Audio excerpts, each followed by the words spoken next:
Alright, what's up fellas? So coming at you with another practicality video. This time it is on the Cold Steel Irish Blackthorn staff. Uh, it's obviously the big daddy, the alpha male of all of Cold Steel staffs and walking sticks.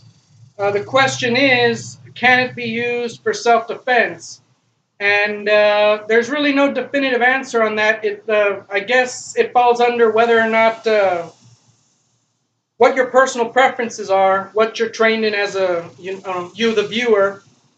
So right off the bat, like I said, because it's longer, it can definitely put a lot more distance between you and your attacker. Right off the bat, one kind of serious disadvantage is that these clip-door nodules, they are just, let me get up here real quick because I want to show you just how hardcore these are. They really are just far too pronounced. If you're holding this, it's kind of messed up because this is one of the only short staffs they have that could actually successfully block you can block and parry with this stick. If it catches it at the right angle, you don't have to worry about the stick sliding over and hitting your hand. But at the same time, if you're holding the stick at the wrong angle and he hits you hard enough, it could actually hurt your hand because, like I said, these nodules are very, very pronounced. But if you're willing to compromise, the look of the stick, I guess you could file them down. Personally, I like this as a walking stick just like this, and I have no desire to do that. But on the other hand, if you live in a place that's usually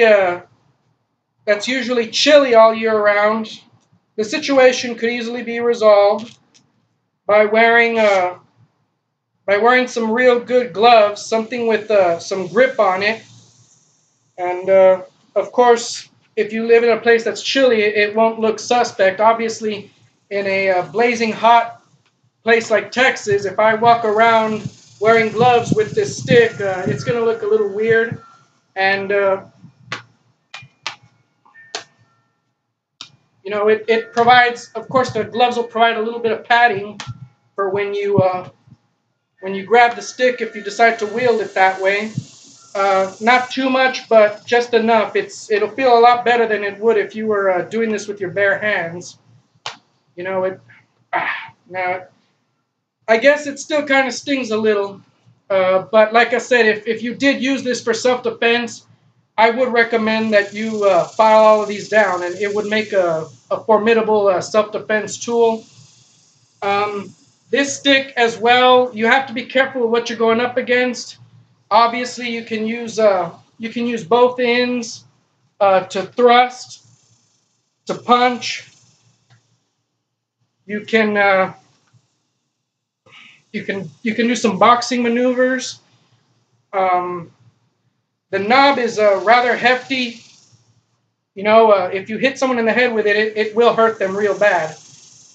In terms of durability, as I mentioned with the tension and the bow staff, if you engage someone who has an impact weapon of their own and it is heavier and denser than this stick, blocking an attack, parrying, stuff like that, you're taking a chance because if that weapon is hefty enough and he swings at this stick enough times, there is a chance that it could break the stick. Remember, polypropylene is tough, but, well, the fact of the matter is, if something is dense and rigid enough, it could damage the stick. Somebody hits this with something metal, with wood that may be a lot harder. Hickory, waxwood, stuff like that. You're taking a chance if you decide to engage someone with that.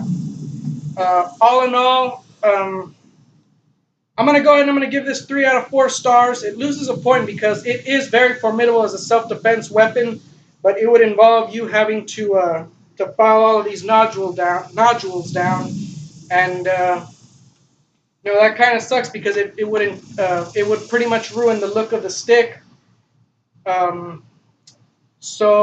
Yeah, great as a walking aid, but in terms of self-defense, um, if it weren't for this one little issue with the nodules, it would be perfect, and that's why it gets 3 out of 4 stars from me. And that's all I got to say about that. Peace out, fellas.